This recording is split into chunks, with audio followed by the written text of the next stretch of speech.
Some alarming new details in a Wall Street Journal report. Fire departments around the country are facing a shortage of young, able volunteers. The report says the number of volunteer firefighters has fallen nearly 10% from 1984, while call volume has tripled. One fire chief says the problem is reaching crisis proportions. With us now, Tim Brown, former New York City firefighter, and Chief Kevin Quinn, the chairman of the National Volunteer Fire Council.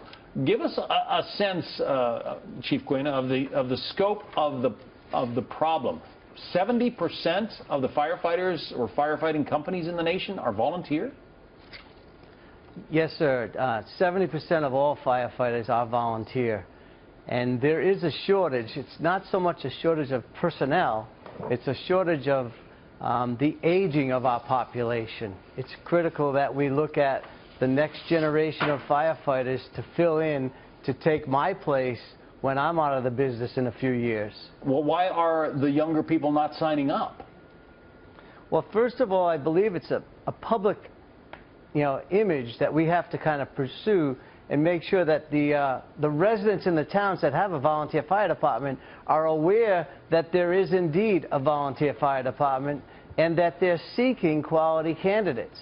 We have to do a better job of promoting ourselves as a volunteer fire department within our own communities. So part of the problem lies within our shoulders as fire service leaders. We have to make sure that our people are aware that we're looking for a few good men and women. Tim, you were a New York City paid firefighter, but you were also a volunteer firefighter before that, right? So that's right, yeah. How do you see the problems in attracting volunteer firefighters? Yeah, it's more and more difficult, I think. The training requirements have increased tremendously. The families are getting squeezed because both parents are working full-time jobs. So things have to fall off that table, and unfortunately volunteering is one of them. My kind of solution to it is that we have a whole community, over 22 million military veterans who are younger, and a lot of them are younger. They're in good shape. They're used to military structure and command, and that is the perfect environment for these volunteer fire departments to recruit, I think. Has anyone reached out? Are you aware of an effort to sort of, drum up interest among recently retired members of the armed services? Well, I'm with the Patty Brown program also, and we are working with the veterans to get them into paid first responder jobs. But now that this problem has been brought to our attention, we're happy to help with the National Volunteer Fire Council and the VA and put these two groups together.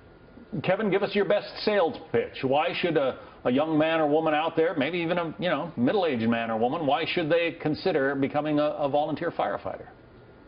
Well, as Tim just said, and Tim, thank you for your service. Thank you, but yeah, Chief. we are marketing the veterans for sure, because they have the stamina, they have, volunteer, and the fire service itself is a paramilitary. So veterans is a key to what we have. We're also looking to mirror our communities and reaching out to the female population as volunteers. Much of our incidents are medical versus fires. So the female population is a crux. Looking at the demographics of the community and kind of mirroring those demographics are critical. And being inclusionary and diversified is what we're looking to do. I know. In the National National Volunteer. Go ahead. In the National Volunteer Fire Council, we have a portal which we call MakeMeAFirefighter.org. That is a solution base to getting people through the doors. So working with the VA or working with Tim Brown and your organization would just help us promote the MakeMeAFirefighter.org campaign. Sounds good. Hope people check it out. Thank you both for coming in. Thank you, John.